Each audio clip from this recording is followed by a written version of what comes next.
Shalom, berakar dalam firman hari ini, hari yang ke-76. Kita akan membaca bersama-sama dari kitab Hakim-Hakim pasal 16 sampai 18. Mari kita berdoa. Terima kasih Tuhan, kami sangat bersyukur karena Engkau setia bagi kami dengan kebenaran firman yang selalu ada menyertai kami dan memberkati kehidupan kami. Dan kami percaya bahwa Tuhan akan memberkati pembacaan pendengaran firman kami pada saat ini. Dalam nama Tuhan Yesus, amin. Pasal 16. Pada suatu kali ketika Simson pergi ke Gaza, dilihatnya di sana seorang perempuan sundal, lalu menghampiri dia. Ketika diberitahukan kepada orang-orang Gaza, Simson telah datang ke sini, maka mereka mengepung tempat itu dan siap menghadang dia semalam-malaman itu di pintu gerbang kota. Tetapi semalam-malaman itu mereka tidak berbuat apa-apa karena pikirnya, nanti pada waktu fajar kita akan membunuh dia. Tetapi Simson tidur di situ sampai tengah malam. Pada waktu tengah malam bangunlah ia, dipegangnya kedua daun pintu gerbang kota itu dan kedua tiang pintu, dicabutnyalah semuanya beserta palangnya, diletakkannya di atas kedua bahunya, lalu semuanya itu diangkatnya ke puncak gunung yang berhadapan dengan Hebron. Sesudah itu Simson jatuh cinta kepada seorang perempuan dari lembah Sorek yang namanya Delila. Lalu datanglah raja-raja kota orang Filistin kepada perempuan itu sambil berkata, cobalah bujuk dia untuk mengetahui karena apakah kekuatannya demikian besar, dan dengan apakah kami dapat mengalahkan dia dan mengikat dia untuk menundukkannya. Maka kami masing-masing akan memberikan 1.100 uang perak kepadamu. Lalu berkatalah Delila kepada Simson, ceritakanlah kiranya kepadaku, karena apakah kekuatanmu demikian besar, dan dengan apakah engkau harus diikat untuk ditundukkan?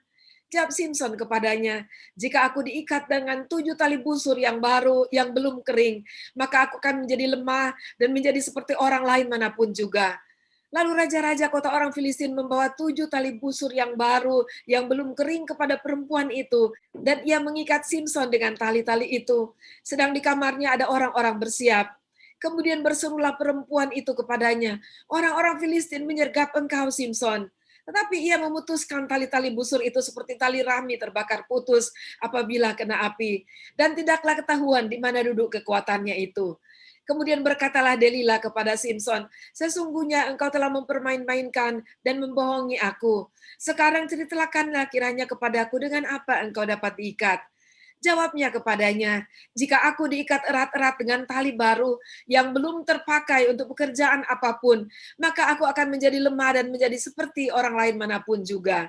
Kemudian Delila mengambil tali baru, diikatnyalah dia dengan tali-tali itu dan berseru kepadanya, orang-orang Filistin menyergap engkau, Simson.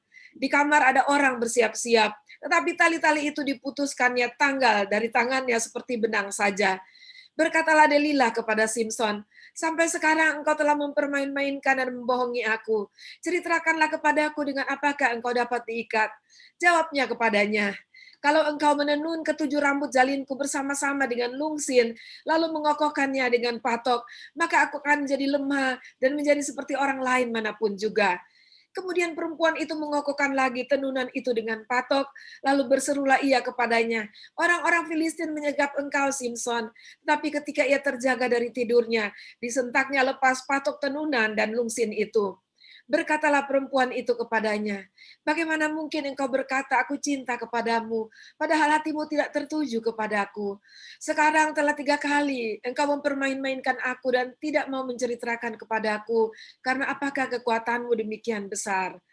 Lalu setelah perempuan itu berhari-hari merengek-rengek kepadanya dan terus mendesak-desak dia, ia tidak dapat lagi menahan hati sehingga ia mau mati rasanya. Maka diceritakannya lah kepadanya segala isi hatinya kepadanya.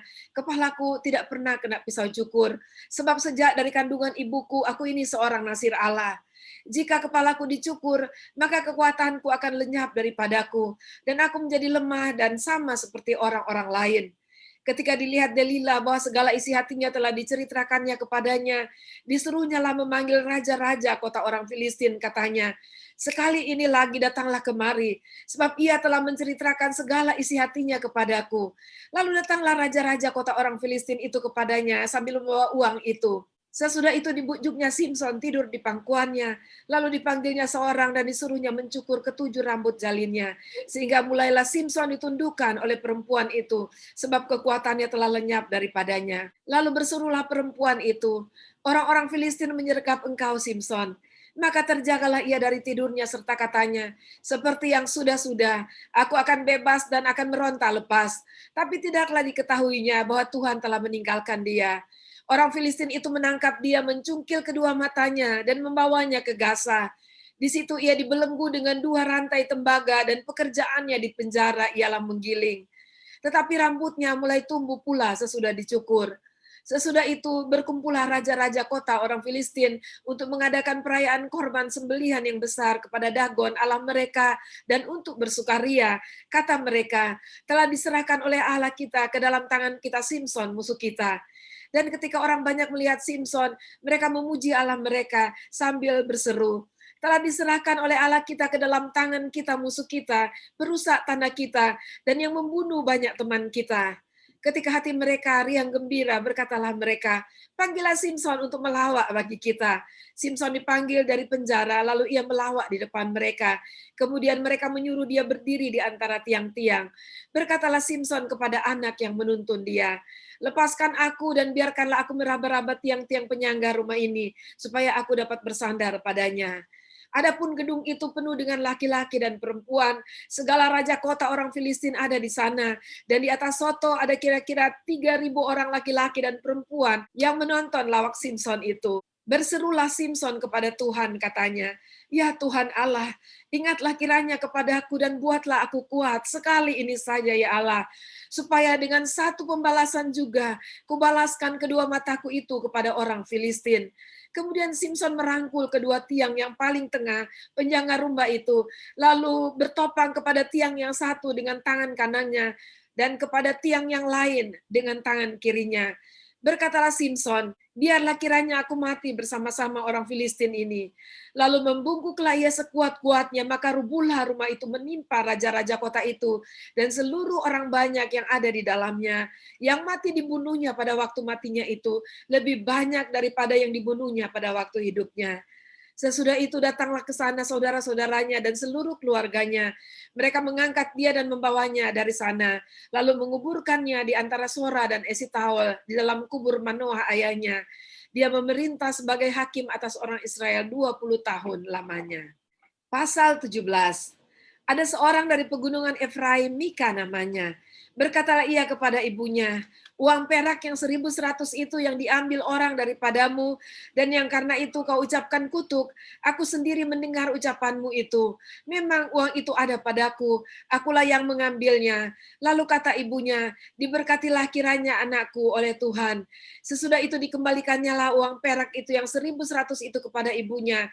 Tapi ibunya berkata, aku mau menguduskan uang itu bagi Tuhan. Aku menyerahkannya untuk anakku, supaya dibuat patung pahatan dan patung tuangan daripada uang itu. Maka sekarang uang itu kukembalikan kepadamu. Tetapi orang itu mengembalikan uang itu kepada ibunya, lalu perempuan itu mengambil 200 uang perak dan memberikannya kepada tukang perak yang membuat patung pahatan dan patung tuangan daripada uang itu. Lalu patung itu ditaruh di rumah Mika. Mika ini mempunyai kuil, dibuatnya lah efod dan terafim, ditabiskannya lah salah seorang anak laki-laki yang menjadi imamnya. Pada zaman itu tidak ada raja di antara orang Israel. Setiap orang berbuat apa yang benar menurut pandangannya sendiri. Maka ada seorang muda dari Bethlehem Yehuda, dari kaum Yehuda. Ia seorang Lewi dan tinggal di sana sebagai pendatang. Lalu orang itu keluar dari kota Bethlehem Yehuda untuk menetap sebagai pendatang di mana saja yang mendapat tempat. Dan dalam perjalanannya itu sampailah ia ke pegunungan Efraim di rumah Mika. Bertanyalah Mika kepadanya, engkau dari mana? Jawabnya kepadanya, aku orang Lewi dari Bethlehem Yehuda, dan aku pergi untuk menetap sebagai pendatang di mana saja aku mendapat tempat. Lalu kata Mika kepadanya, tinggallah padaku dan jadilah bapak dan imam bagiku.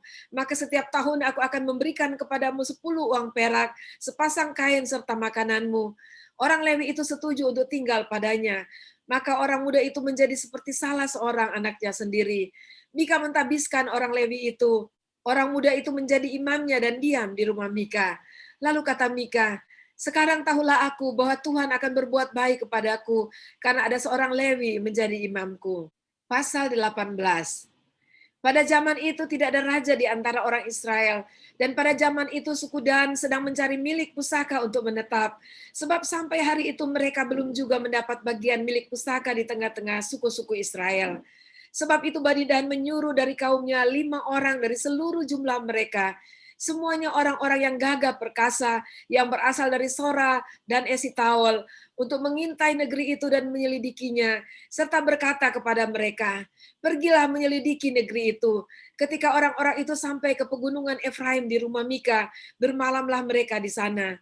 Ketika mereka ada dekat rumah Mika itu, dikenal mereka lah logat orang muda suku Lewi itu. Lalu singgahlah mereka ke sana dan berkata kepadanya, siapakah yang membawa engkau kemari? Apakah pekerjaanmu dan urusanmu di sini?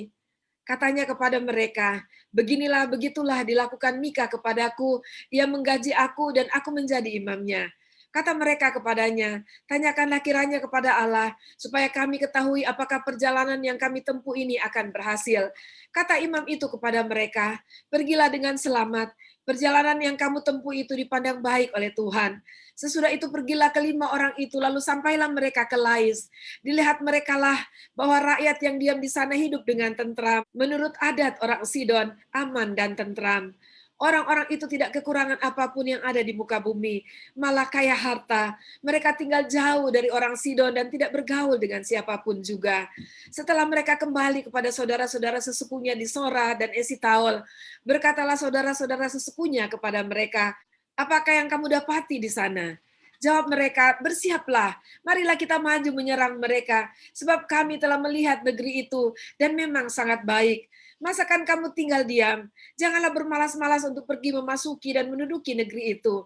Apabila kamu memasukinya, kamu mendapati rakyat yang hidup dengan tentram, dan negeri itu luas ke sebelah kiri dan ke sebelah kanan.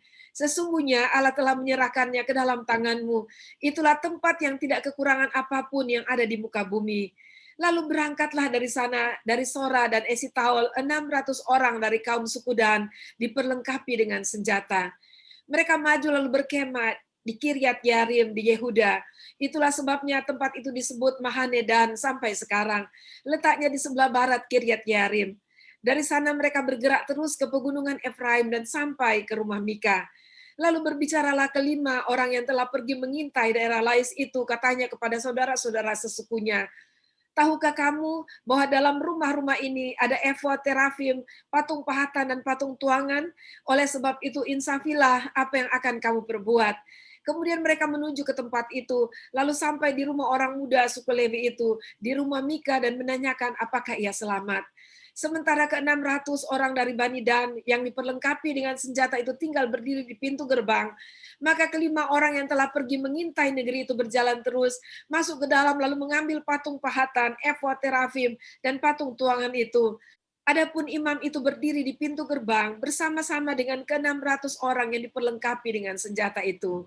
Tetapi setelah yang lain-lain itu masuk ke dalam rumah Mika dan mengambil patung pahatan, efod, terafim, dan patung tuangan itu, berkatalah imam itu kepada mereka, berbuat apakah kamu ini?